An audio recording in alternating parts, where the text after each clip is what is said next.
Hey, what's up, everyone? Welcome to Chicagoland Baseball Chronicles Season 2. And you know the business. If you woke up this morning, if you woke, you are winning. What you gonna do with it? I'm your man, Bo Rab. Got my man, Bill. What's up, baby? Hey, what's going on, Bo? Ready to get back started with season 2 of the Chicago Baseball Land Chronicles. We've got a lot of exciting guests coming up, and we got a really special guest to kick off season 2. I'm really excited to hear his story and learn about his entire baseball journey. Mhm. And who would that be? And that would be Mr. Wayne Williams, no one other than Mr. Wayne Williams, Chicago Public Schools, Jackson State, major to professional baseball, and now a legendary umpire. An entire life in baseball, and we're really excited to have Mr. Wayne Williams with us today. Absolutely. Let's see if we can get him up here. Mr. Wayne Williams, we need your picture. Let's see what's going on. Oh, here we go. We got technical difficulties, everyone. We got technical difficulties. Something wrong with your camera, Mr. Wayne Williams. There we go. Hey, what's up, big brother? We got Wayne Williams. We had technical difficulties. We just gave you a royal introduction. Billy did. What's going on? Happy New Year, big brother. And welcome to Chicagoland Baseball Chronicles. Happy New Year, my brother. Absolutely. Well, we want to kick this show on all right, Bill. Hey, hit them with it. We're going to go straight to it, y'all. Mr. Wayne Williams. Okay, Wayne. Hey, thanks for joining us today, man. We really appreciate you jumping on with us today. This is the first episode of our second season. And Bo has been telling me you have an entire baseball journey, entire life connected to baseball, from Chicago Public League to Jackson State, where I graduated from Jackson State, to professional baseball, and now a legendary umpire. Is he still there, Bo? I don't know. His screen disappeared. We got technical difficulties, y'all. He might can hear, but we can't see him. Okay. Okay. So Wayne, I guess I know you played on some legendary powerhouse teams at Kennedy High School, but even before Kennedy High School, where did you get your start in baseball? How did you develop a love for the game? Well, I was born in Alabama, and I moved to Chicago when I was 10 years old. Okay. And I moved to the west side of Chicago, and not knowing nothing about baseball, because from Alabama, it was all football. My uncle was trying to get me to teach me football. He wanted me to play football. I moved to Chicago, and I come home from school one day, and the Cubs was on Channel 9. So that's when I fell in love with baseball. I started watching this guy with a sweet swing named Billy Williams. Okay. Billy Williams. That was me. I'm out playing strikeout, which a game that kids don't play nowadays. So I'm playing strikeout. I'm batting right-handed, but I'm cross-handed. I'm batting left-handed, but I'm on my right. And so then I moved to LeClaire Courts, to CHA, and started playing Little League out there. And coach came to me and said, "Hey, well, how you batting like that? You batting wrong. You gonna break your wrist." So he put me on my left side. So just change your hand, just switch over to side. I said, "Nope, that don't feel right." So I go back to the right hand side with my hands wrong. He said, "Nope, you still wrong." I said, "Well, that's the way it feels good." So I got on my left side, swinging the same way, and the rest is history. I stayed over there, and I used to switch it. Now I never knew that, but so when you were batting on your right, you were batting like this, that way. So when you went on your left, you just stayed that way. I just stayed there from the left side. I never knew that, Wayne. Never knew that. And now, and I switched it up until really I got to Jackson State, because then it meant something there. Okay. Well, So I have a question. Now, coming up, that's how you got started. But you played at Kennedy High School. I'm getting to the juicy part. You played for legendary Hall of Fame coach Jonas. And a lot of people, the younger cats, don't know that conference back then was basically an all-white conference with the exception of Lindblom, if I'm correct.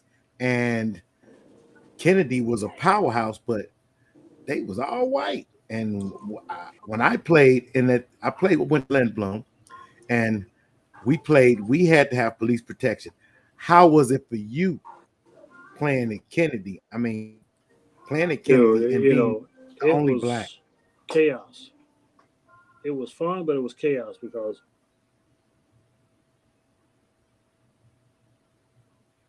your picture froze. We having technical difficulties, everyone, on Wayne Williams' end. You there?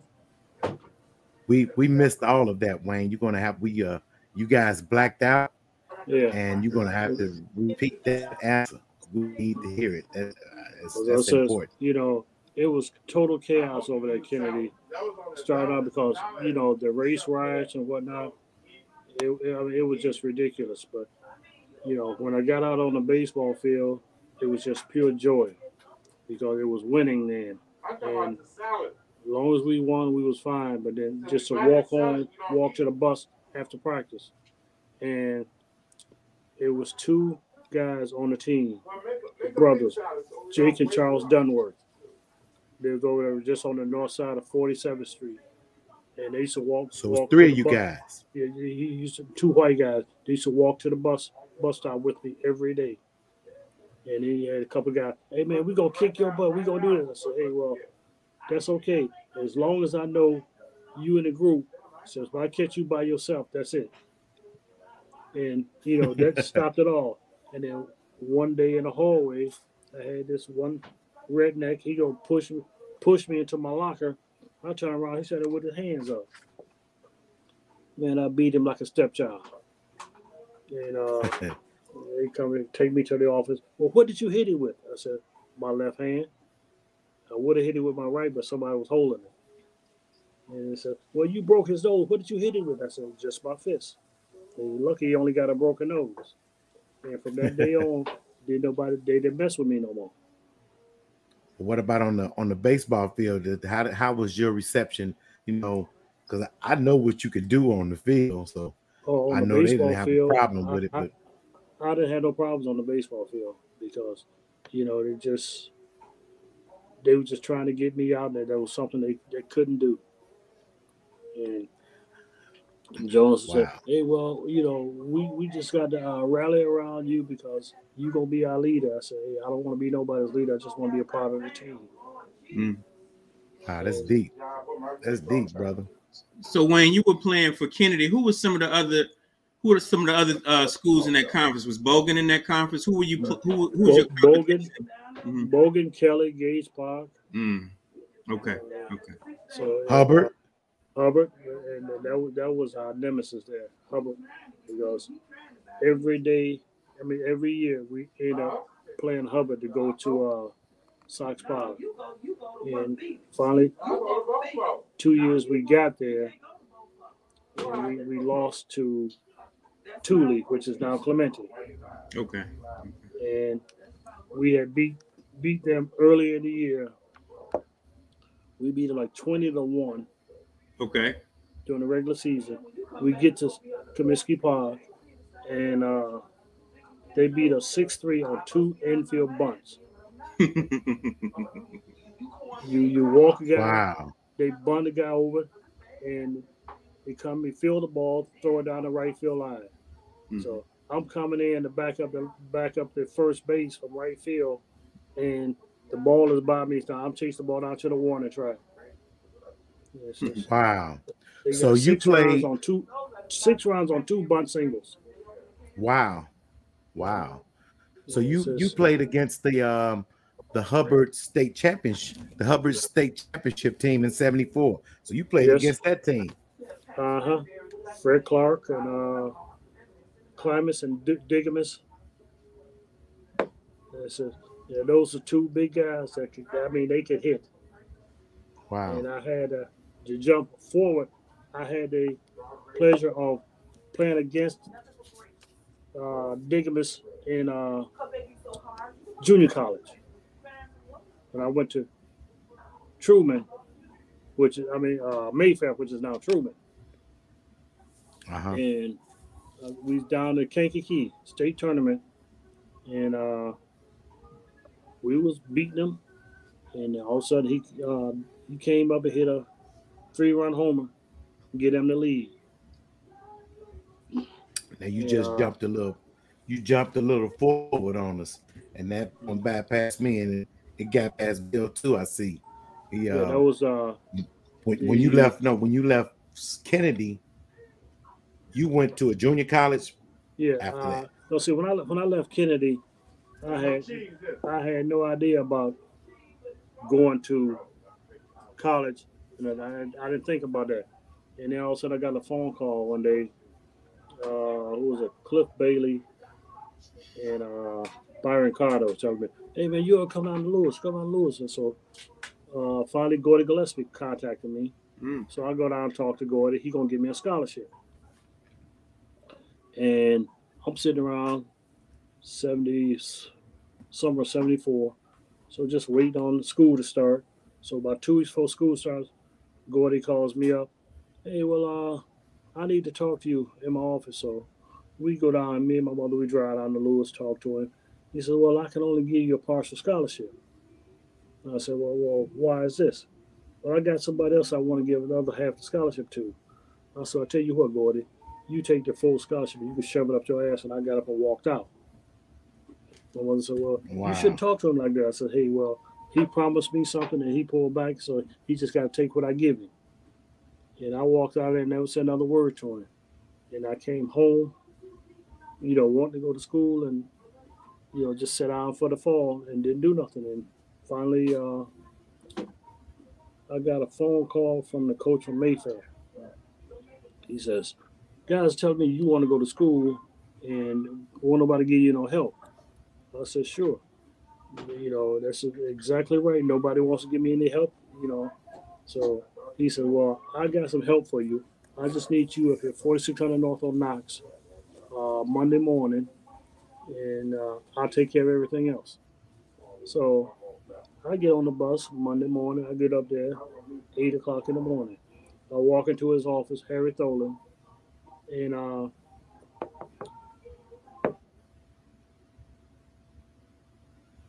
you froze.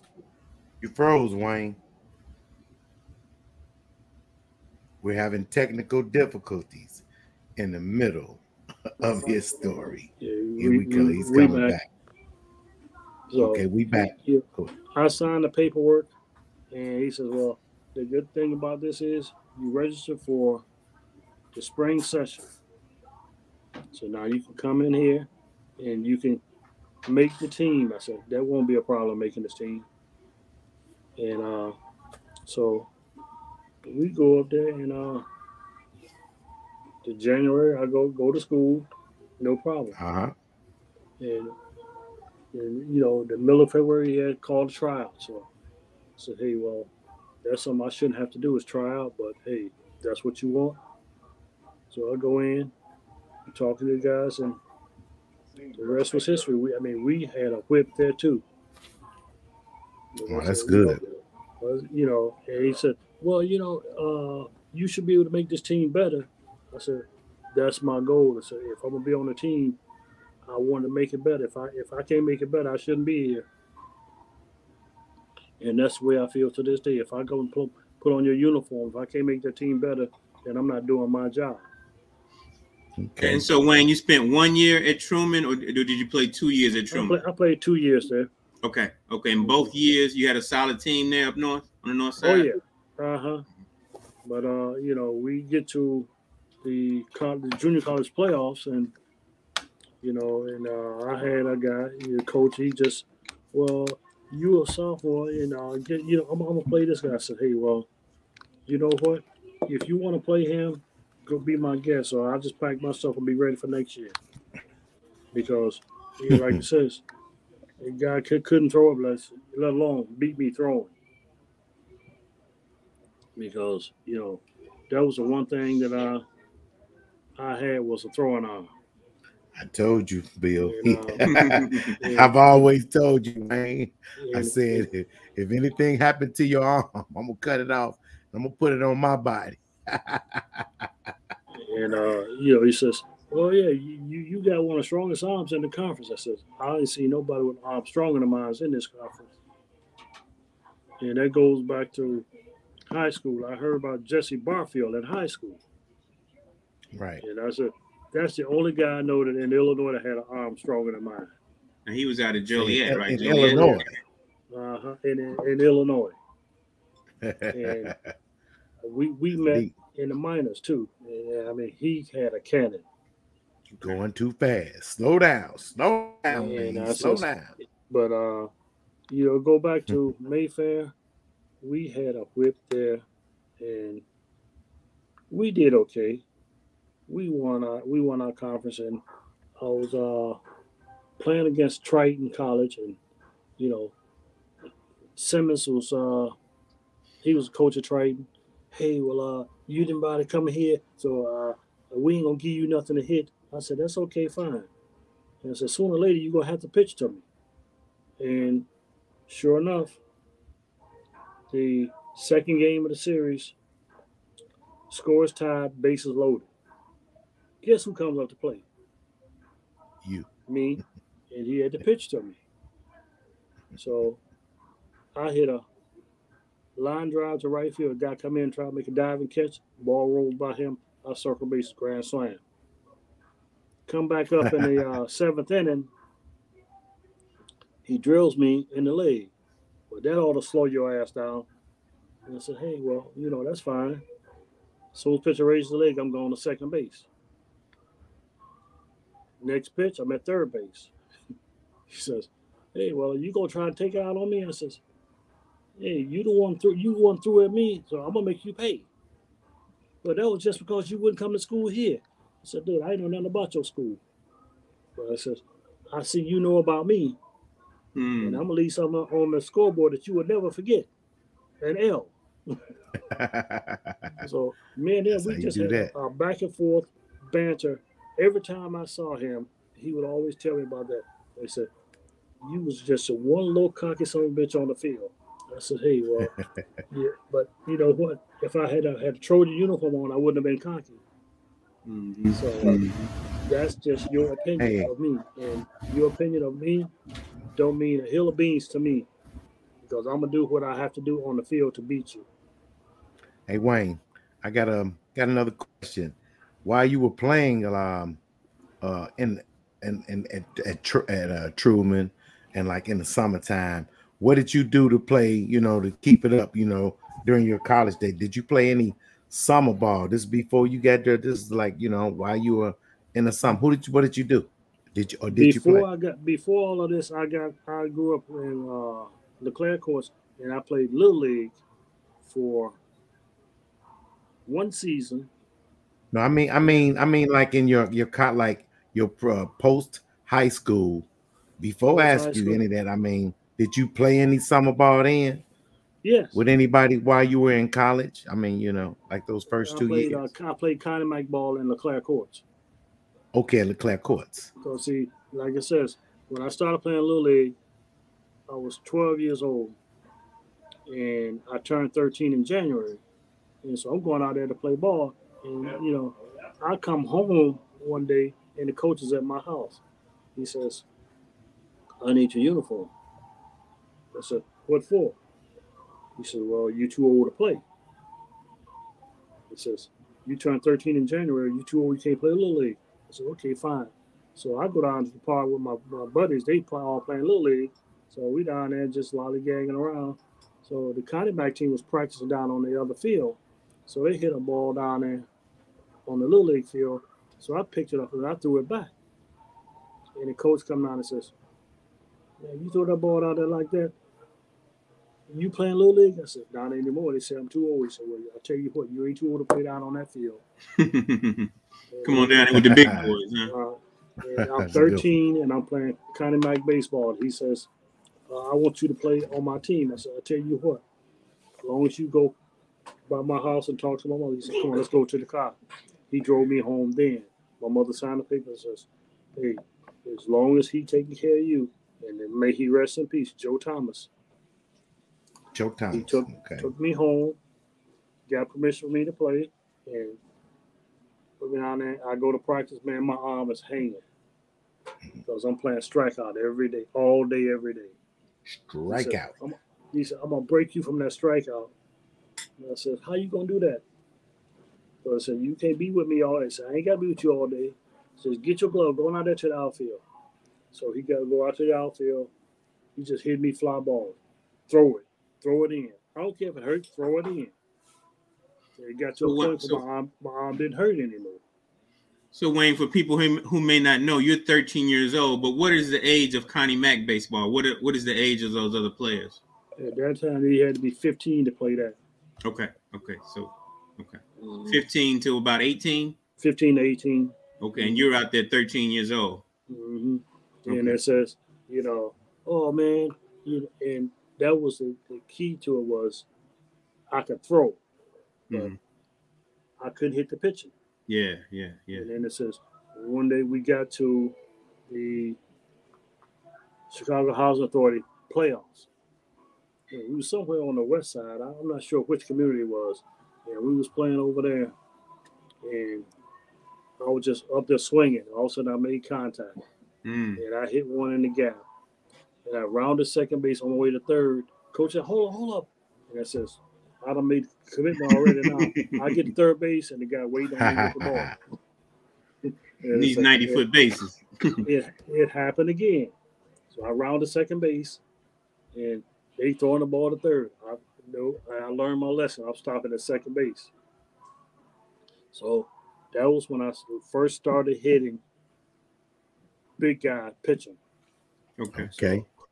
Well, I mean, because they was bringing it too. And this is the wooden bat days too, right? This is swinging big wood. This is wood. This was before the aluminum. Absolutely, before it. Hey, question. All right, now, while you were at Truman, I played on some pretty good teams. How did you get to Jackson State? The coach, at the end of the season, the coach says, hey, well, where do you want to go after here? I says, well, I really don't know. I don't know nothing about other schools. So he drafted a letter. He says, here's your stats, and this is what I'm telling the coaches. And he sent him off to 3 schools, Jackson State, Pan America in Texas, and Howard University. So I took the copy of that letter home. I showed it to my mother. I says, hey, well, this is what we're doing. We're going to send this off to these schools. And the first one to send me a scholarship, that's the first one I'm going to take. And Friday afternoon, Jackson State scholarship comes. 4 rides Jackson State comes in the mail. Saturday, Pan America in Texas. So they just lost out. So I took the route down to Jackson State. And I never looked back. I go down there as an outfielder, and I ended up playing third base. My third baseman got kicked off the team for selling drugs. Wow. We had 5 outfielders. So the coach says, hey, the other 2 outfielders, you guys want to try out and go for third base? I said, hey, I ain't got no problem with it. And who's the coach at that time? Who's the coach at that time? Bob Brady. Yes. Who were some of the assistant coaches? You had assistant coach, anybody? No, not at that time. He was just Bob. He didn't have any assistants. Bob? Just Bob. What about this dude right here? What do you mean just Bob, Wayne? Roommate? You came there my second year. What's up, Wayne? What's up, Roby? What's up, baby? Hey, everything you say is true, man. Everything you say. You know, you look good, babe. How you doing? Hey, get on the mound. I'll show you. Man, you can't handle me. You couldn't handle me then. Hey, I heard a lot of people say that, but nobody ever proved it. Well, let's see. I'll catch you next time around. Okay. Just remember, I always got a bat in the trunk of my car just in case I run into a game. And you know what? I got a glove too, just in case. You gonna need it too. Did we get you, man? Did we get you on this one? Did we surprise you? Yeah, you got me good. See? The one thing you won't need, Sip, is what's that, baby? You won't need a catcher. Uh-oh. Because it ain't gonna get to the catcher. See now, Dave Clark used to say the same thing. But I carved him up. I ain't Dave Clark. Oh, I'm a hitter. Oh Lord, what's up, Wayne, baby? What's up, man? Not saying that Dave can't hit, but I'm a hitter. I know you can hit. I know you can. I watched you. I was right there. I ain't never seen a pitch I didn't like. I know so it. Tell us about some of these Jackson State teams you guys had. Now y'all had. Name some of the guys that was on that team, Wayne. Oh man, with you. You know the late great Calvin Moore. Yep. Calvin Moore. Shoemate was just a beast. Yep. Yeah, it's just we get up every morning. We used to go to breakfast together. We was always in sick bay. I was on a special diet. He was on a special diet. We had to go to the medical center to eat every day. Yep. And it says that was my road dog there. Another fellow Alabamian. So, name some more people, man. Shoemate, the late Huey Gayton, Alex Huey Gayton, Eddie Curry. Yep. Eddie. What about Ike Gold? Hold on, he froze up, Sip. Hold on. Oh, okay. We've been having technical difficulties with Wayne. Let's get him on. That boy know he can't hit me. That boy know he can't hit me. Yeah, so I'm back now. What about Ike Golden? Ike, hey, one of the best arms ever around. What about Buster? Buster was good. Buster was on the team with y'all. Yeah, but see, that was the thing. It says when I got down there was only one other guy down there from Chicago, Eddie Curry. Eddie Curry. Yep. And, Eddie. That's what I told Bob. I said, hey, look, we got some ball players in Chicago.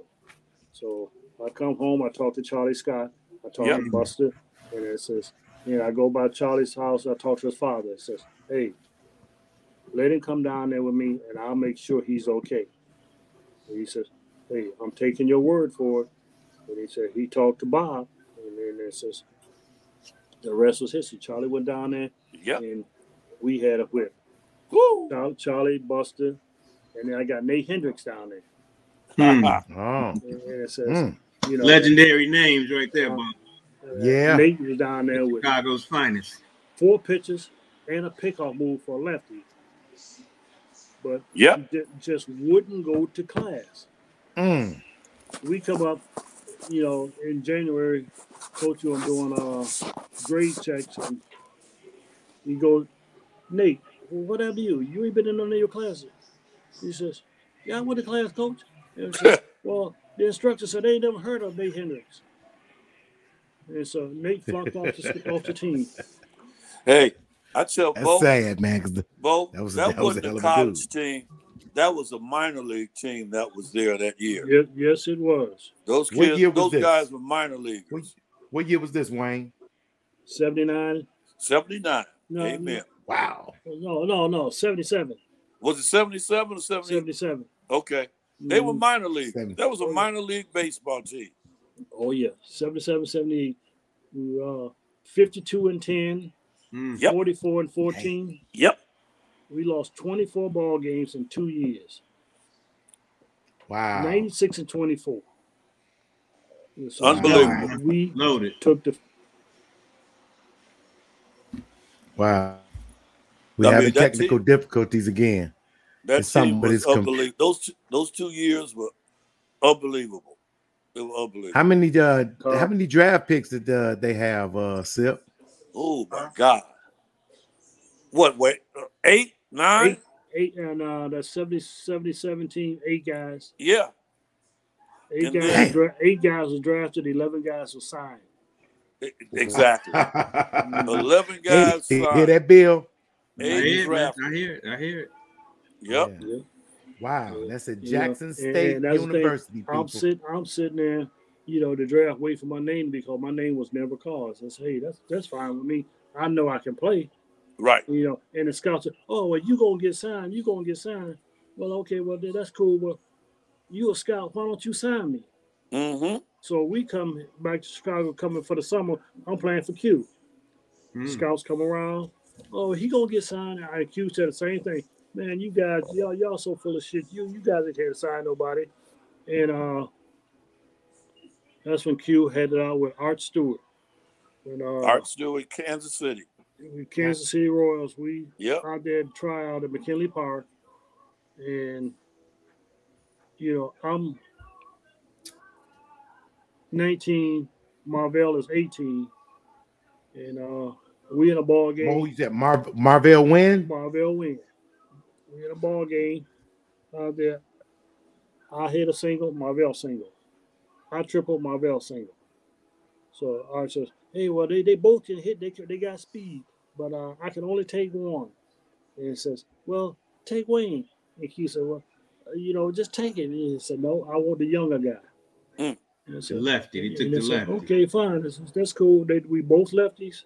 So, hey, well, and then so Q said, well, all right, well, what do I have to do to get him in spring training?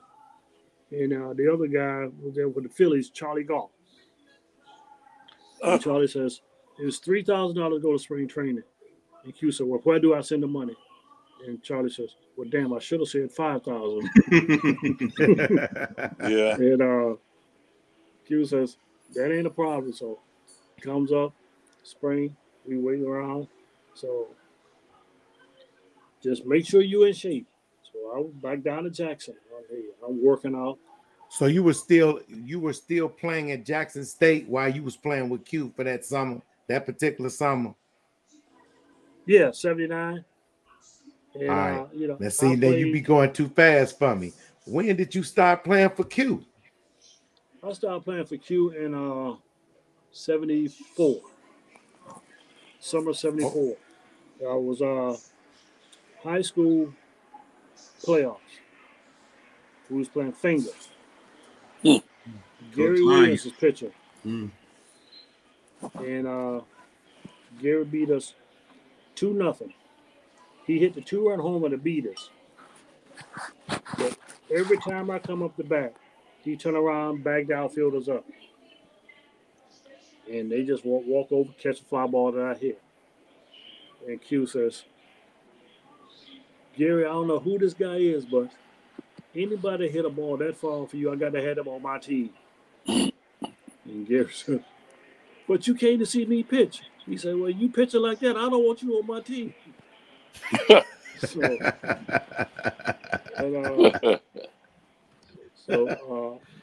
after the ball game, we go into the bus and he had Q go, hey, man, hey, come in. So he talking to me. He says, I want you to play on my team. I said, well, who are you? He said, my name is Roosevelt Askew. And it says, I got a Connie Mack team. I got a semi-pro team. I said, okay, cool. I said, but the thing is, you got to talk to my mother. They said, you on the south side, I'm on southwest. He said, well, can I take you home? I said, I got to go back to the school now. So he went over and talked to Joe Jonas. And Joe Jonas, Jonas short guy, your coach? Uh-huh. So Askew got permission from Joe Jonas to drive me home. Askew gave him his card and everything. And so he drove me home. He talked to my mother. My mother says, well, he can play for you as long as you get into and from practice. And the next day, Carl Crockett was at my house to pick me up, to take me out to Gateway Stadium. Then Crockett said, damn, I didn't know the people live out this far, especially black people. So. Right. So that's how that started. Hey, guys, I got to roll. Good to see you, Sip. Thanks for joining us, man. Hey, man. Thanks for joining us, man. My pleasure. And appreciate you coming, man. Okay. Thank you, man. Good we to see gonna my get you boy again, Wayne. man.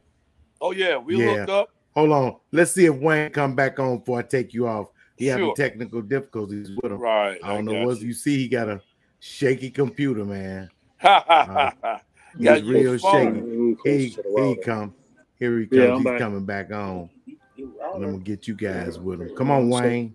So Wayne, check it out. Sip gotta leave, man. Gonna let him say adios to you. You wish we could have got y'all to tell some of them stories, some of them flying roach stories in that crib. Oh my God. Wayne used to kill them roaches and the mice. He stay up at night with that golf club. Wake up in the morning, about 10 of them suckers dead. He ain't missed nothing. Remember that, Wayne? I thought shit was bringing them in. But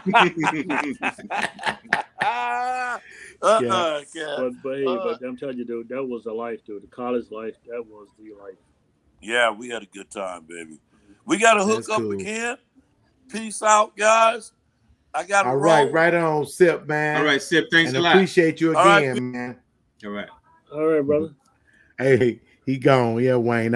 We just want to surprise you with that one, though, man. You got me on that one, man. That was a surprise. Knew we would get you. But that's how you start playing with Q, huh? So now you go back to Jackson State. You go back and you go finish. And how did that go?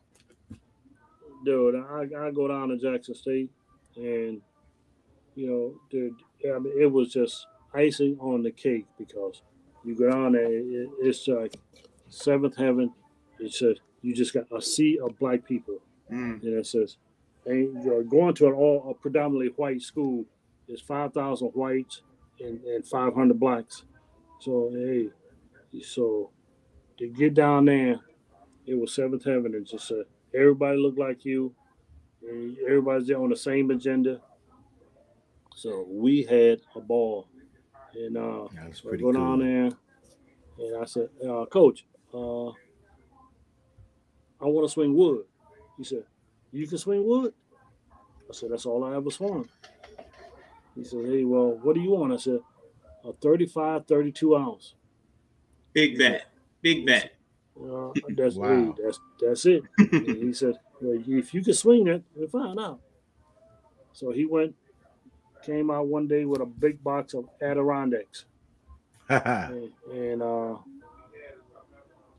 facing Eddie Curry and James McBride, the hard throwers. I'm turning their fastballs around. And then, I don't know, Eddie said that to this day, he never got pissed at me, but for some reason, I got drilled in the back of the head. He threw me a fastball up, I didn't move. I said, dude, that ain't going to hurt me. Next thing I know, here comes a curveball, and I didn't move. I just turned my head, and it hit me in the back, right below the helmet. And so next thing I know, the trainer come rushing me to the clinic. He says, hey, we can't have that. Hey, that's part of baseball. It's called, you don't want to be intimidated. So, and it said, that's the mentality you got to have. And I said, yeah. And you sit down and tell your guys, say, hey, look, don't back out of it. The pitcher's inside, wear it. And it says, right. I instilled that in those guys, and the rest was history. We took off from there. And it says, myself and the center fielder, Mike Gottlieb, we was co-captains. And we spoiled the hell out of Bob. He didn't have to do anything. He made the lineups, and we talked to the umpires. We talked to the ball players. We put out deal what we had to do. And the number one team that we had always had trouble with was our rivalry with Southern University. And to go down to Baton Rouge, huh? Mm-hmm. And we down there, Charlie Scott's pitching. And, we was losing 4-3. We got bases loaded. Mike Gottlieb's up in the 6th inning. Nobody out. All of a sudden, the lights go out. The lights go off. So they turn off the lights. So the umpire says, hey, hold on a second. Something right here. And Leroy Boyd comes out. Oh, well, it's a power failure. The game is over now because it's a complete ball game. Regulation. It's a regulation ball game. The umpire said, nope. All the lights around the neighborhood is on, just the lights out here. He says, somebody better go over there and turn the lights back on. So about 15 minutes, the field is light enough to play again. Mike Gottlieb comes up. Southern got this big tin fence around. So bases loaded. And then now the umpire, he wouldn't let the pitcher warm up because, Coach, you did this. This is your pitcher out there. Now he just got to throw. And so Mike laced one off the left center field wall, cleared the bases. And we ate Southern alive. And then the next day, Keith Schelling out there. Oh, man, I'm going to break that bat. So, Keith, you couldn't break an egg. And he threw me a fastball, and I turned the first baseman over. I said, well, sooner or later, I'm going to get you. Sooner. I said, hey, it won't be today. So I get to second base. Now, there's a base hit. I come home, the score, slide home, the catcher, he's on the ground. He just throwing punches, just punch him. Now, we roll it on the ground, fight. The guy said, man, that's all you do is fight. I said, dude, I ain't backing down from nobody. And I said, I came to play baseball, but I'm not going to be intimidated out here on the field. And that's the way we going to play. And the whole team just took that attitude. It says, we took the field and we kicked ass. It says, we got to a point where we had a 35 home game winning streak. Wow. In the 35th ball game, we beat Valley State 35-3. You beat who? Mississippi Valley State. Mississippi Valley State. Okay. And 3 days later, William Carey comes to the town. Man, them big country cornfield white boys, they put up 12 runs in the first inning. William Carey. This is William Carey. William Carey. Man, they beat us like a rented stepchild. I mean, they beat the socks off of us. That's in Hattiesburg. We played them, right? That's in Hattiesburg. Yep. And they was pissed off that we scored 5 runs on them. They beat us 35-5. Wow. They annihilated That broke our home game winning streak. So that's okay. We'll get them when we go down there. We got to go down there and play them in the conference regionals. And it says, okay, if we go down there, and it was much more the same. It said they beat us royally. And it's, there was just so, because no matter who we threw Clint Johnson, James. We're having technical difficulties. Y'all see, Wayne is very long-winded. Come on with it, Wayne. So there we go. We're coming back. And then we got, they ended our season, and so the next year we come back. Oh, we gonna get them. We gonna get them. It's just they went on our schedule. So then we got the chance to play Mississippi State, which is another one because with Charlie Scott, McBride, Clint Johnson, we had some top-notch pitchers ready for them. Mississippi State, they refused to play us. Well, we got too much to lose. And they said, well, what do you got to lose? Well, they don't want to lose to a black school. And it says, finally, the news media got involved. And so they want to ask Ron Pope. Well,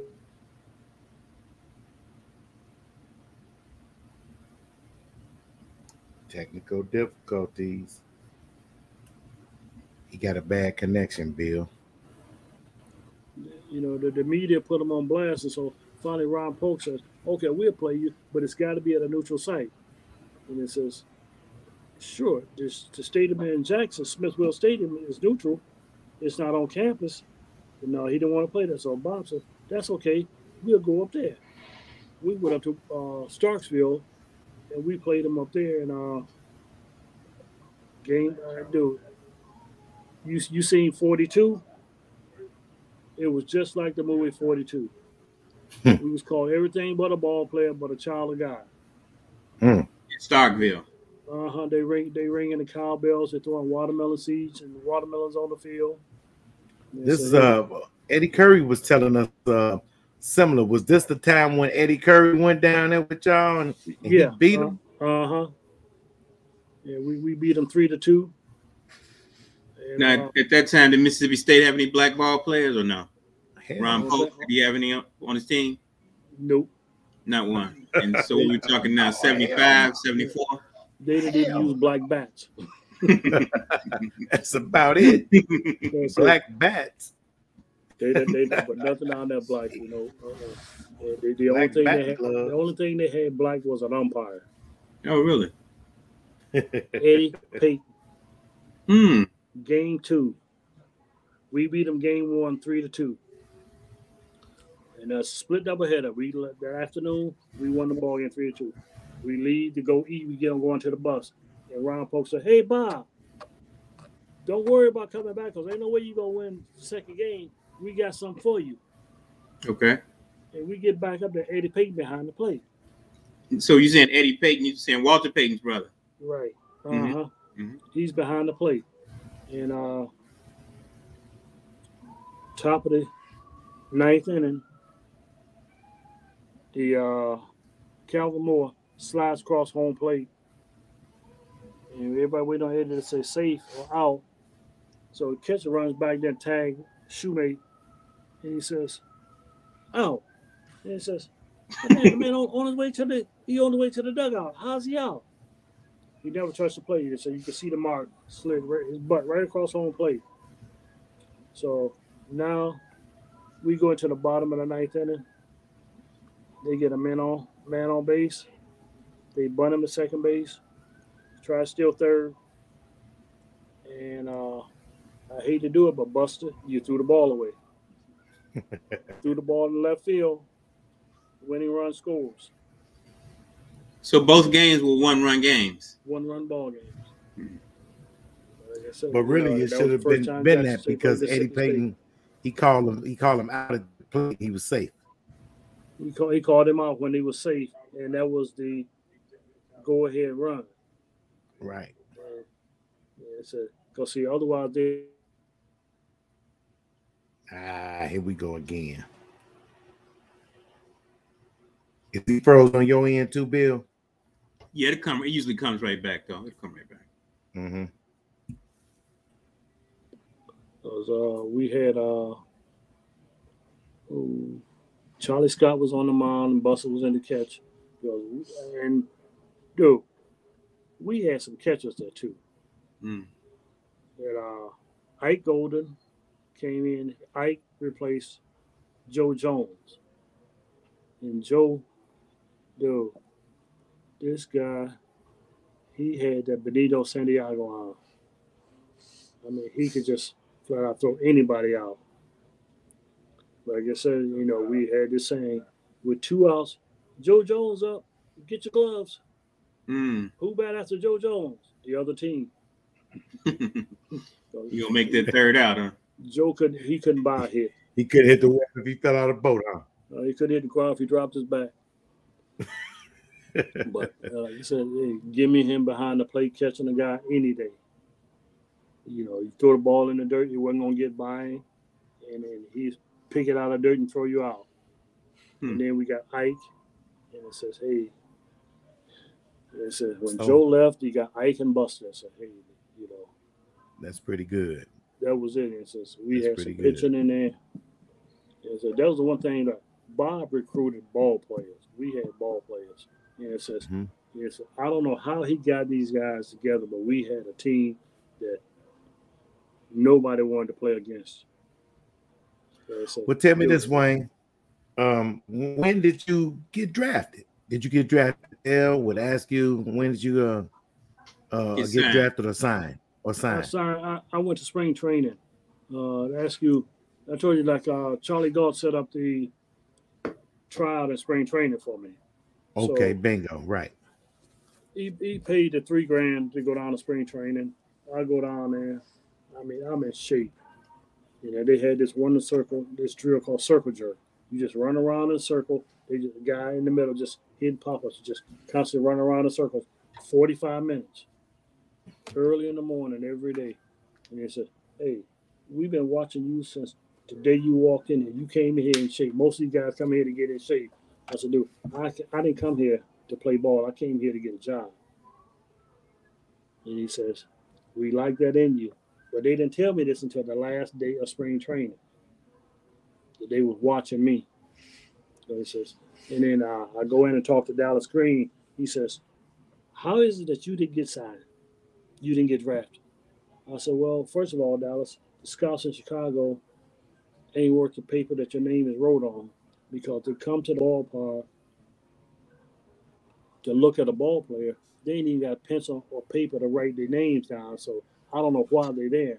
They said they're not going to sign anybody, just come out there.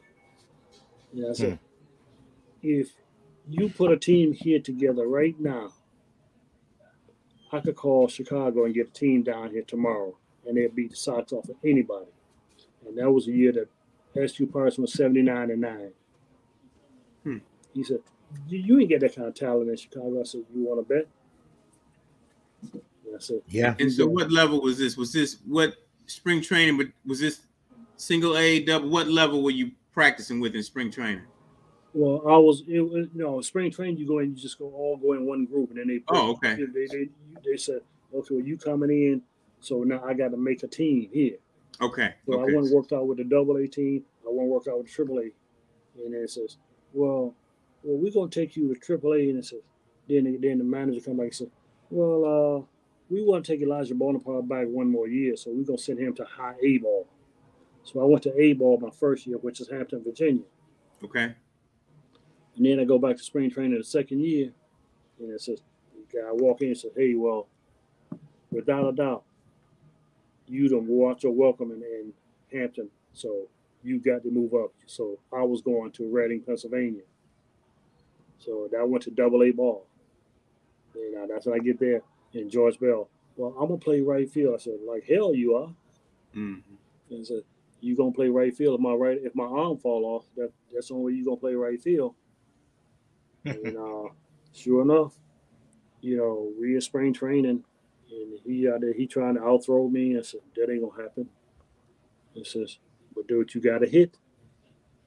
And it was between me, Bell, and Julio Franco. And, wow. Bell, Big George Bell, right? George Bell. And we both broke camp with the AA team.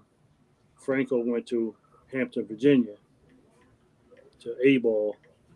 And that was it. So I got up to AA ball. Now I played right field for the first half of the season, and then we was up in Buffalo, New York. And Ron Clark gets on the bus. He says, hey, well, I got news. I got to move you to left field. You got to play left field today. So I had to go play left field. Why? The Phillies the big club wanted me to see if I could play left field. So I go to left field. And in the fifth inning, I came in, I made a diving catch. Big mistake. Finger outside the glove.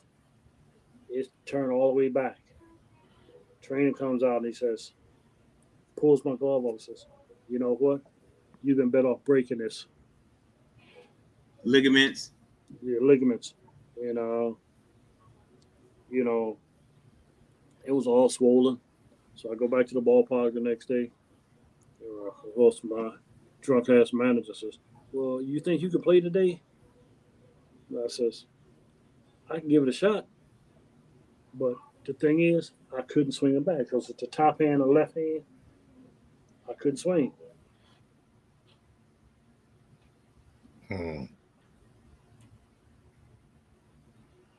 Hold up, Wayne. We got technical difficulties.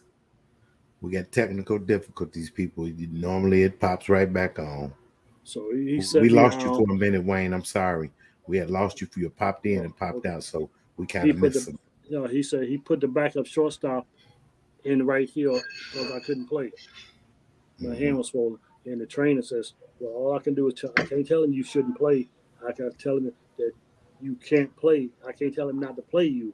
I tell him you shouldn't play. And it says, okay. And then 2 days later was payday. So we go to the bank, and I'm riding with Hall of Famer Mark Davis. We all sit in the back of the pickup truck, get out of the truck. I ain't jumped out of the truck yet. So before I jump out, he closed the door. on my hand. The same hand that I just got rolled over on, and he smashed the index finger, and it had a crack in it in a nail. So I talked to the trainer. The trainer says, well, definitely you can't play now. So, because, blood was coming out. He said, you're going to lose the nail. I said, well, that's understandable.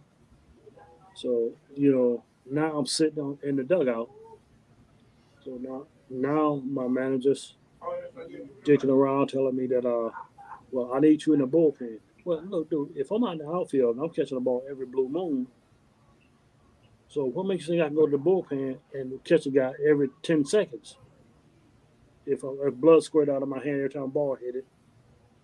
So I says, okay, he want me to go to the bullpen, so fine. I got out of that one. I go down the bullpen. So it's about 85 degrees out there. So I'm warming the guy up. I said, man, I'm tired of this shit. So I just kneeled over and just laid face down in the dirt. They don't know what's wrong with me, so trainer comes out. He says, you okay? I said, dude, I just feel dizzy. He says, nope, that's it. You can't be down here in the bullpen anymore. You're losing too much blood. Are you still bleeding? Every time the ball hit my hand, blood would gush out. So he says, you get too weak. It's something you can't do. So, and that's how I got out of that. But the thing is, the minor leagues, it was fun per se, but we had some hellacious ball game because we had the one kid, he hit 2 grand slams in 1 inning against us and lose the ball game. And of course, they took his bat to the Hall of Fame because he hit one from the right side and then he hit one from the left side in the same inning. And so he got 8 RBIs in 1 inning, and we beat him 14-12. I said, hey, we're back going to Hall of Fame, but where's the stats going? So took that L, huh? We took that L. Doesn't matter how many runs you score, drive in or score. But when the final out is made, you got to have more than the other team, and you didn't do that. Absolutely. That's the name of the game. But see, that's the thing, as opposed to the minor leagues, as opposed to Askew, those guys down there, they couldn't carry nobody's socks on Askew's team. We had guys down there. Bobby Denier got drilled in the head by Alex Cougar, throwing 99 miles an hour. Then he stand on the mound laughing. He's laughing, and Ron Clark says, hey, the first guy up got to go down. And we had this big, tall white boy named Greg Moore. He's on the mound. You asking me to hit a guy, that goes against my religion. And he says, I can't hit a guy on purpose. I said, it ain't got to be on purpose. Somebody got to go down. So he said, well, every pitch you throw that don't hit him is a $50 fine. So it got up to about $200. So he goes out there and takes him out of the lineup. By the time we get to the locker room, you got pink slip on his locker. He's gone. He ain't got no heart. So in other words, you're not standing up for your ball players. That's what they teach you.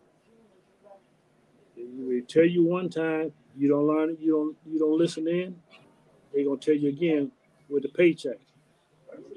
So Wayne, you giving us some stories about how ball was played 70s and 80s, pretty hardcore. But what are some of the differences you see in the game now? Good differences and bad from when you played ball. As I know you're a legendary umpire, you're still connected to the game. What are some of the differences from when you played ball than what you see that's going on in the field now? Good and bad. Well, when I played ball, the kids played because they wanted to be out there. Okay. They played with their heart. Okay. And now you see these kids out there now. Well, why are you here? Because my parents want me out here. Well, you here for the wrong reason. You can't play the game for your parents. You need to play this game for you. And that's what parents need to understand.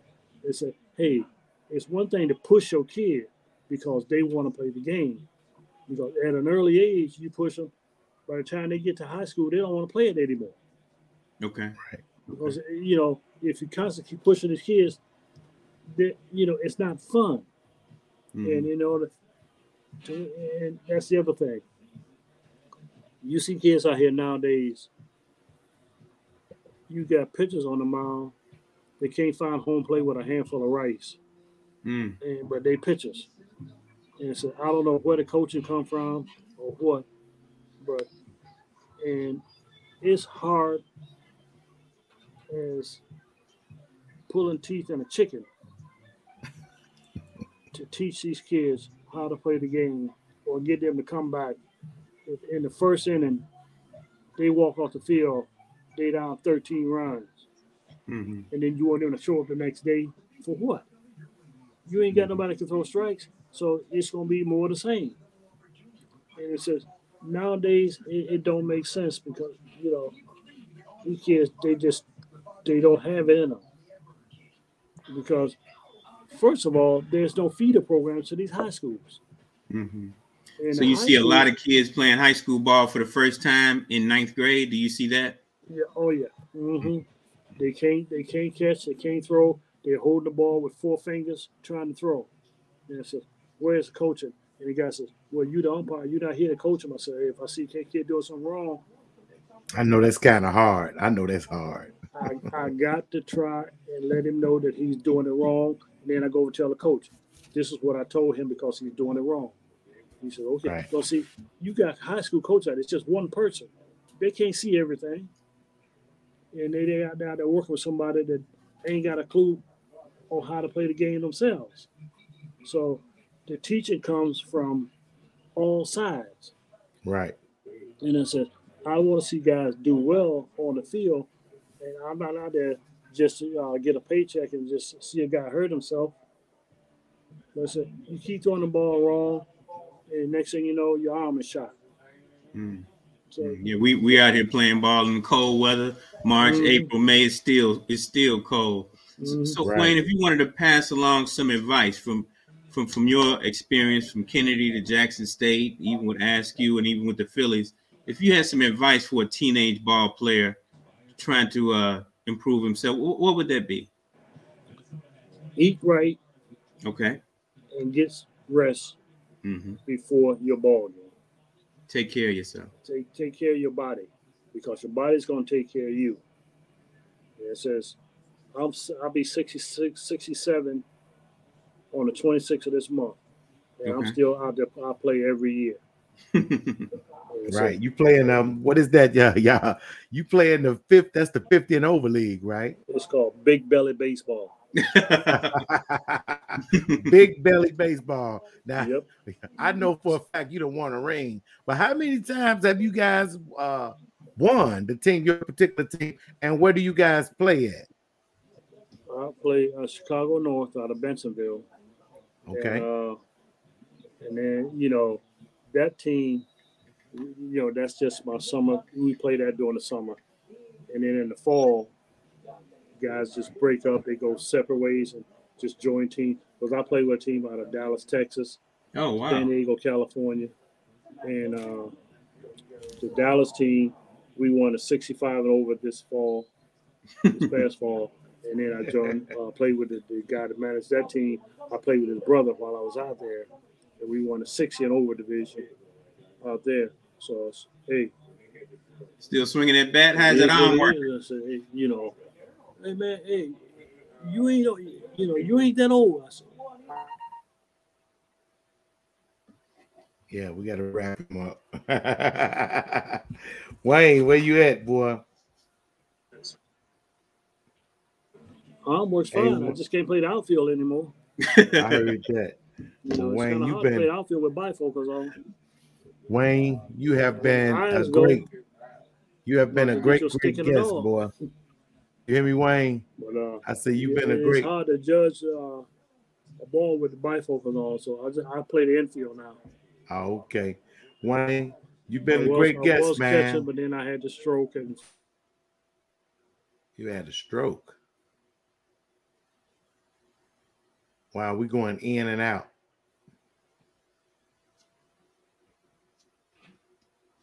We getting a bad connection, Wayne. Hey, y'all, when Wayne come back, we out of here. He completely gone. Well, Wayne has been pretty good. He's, as y'all can see, he's very long-winded. Isn't he, Bill? But it's a really good story, though. You're talking about a gentleman who spent his life connected to the game, still has love for the game, still out there on the field. And even though he's umpiring now, when he sees kids doing things that are not exactly the right way, he still wants to step in and correct it. So his love for the game is still there. Right. Well, he came back on. I'll give him a chance to say goodbye, but we're gonna round it on out. Hold on, Bill. See if he gets back. There he is. Hey, Wayne, you've been a real good guest for me and Bill, man. And your story was real interesting, and we're gonna round it up. And we appreciate you coming on the show, right, Bill? Thank you so much, man. Thank you so much. Appreciate you guys having me. My pleasure. Yes, and we're gonna get something else going on in the future. We hope that we surprised you with SIP. That was the first time doing that. So we really want to do that. You get in touch with him. Tell him next time I see him, I want to see him on the mound. Will do, man. But once again, we appreciate you and people out here. This will conclude our show. We got the legendary Wayne Williams. Got my man Bill Haley right here. I'm your guy Bo Rab, and hey y'all, peace. That's for sure. Peace it on out, y'all. Hold on with me, Wayne.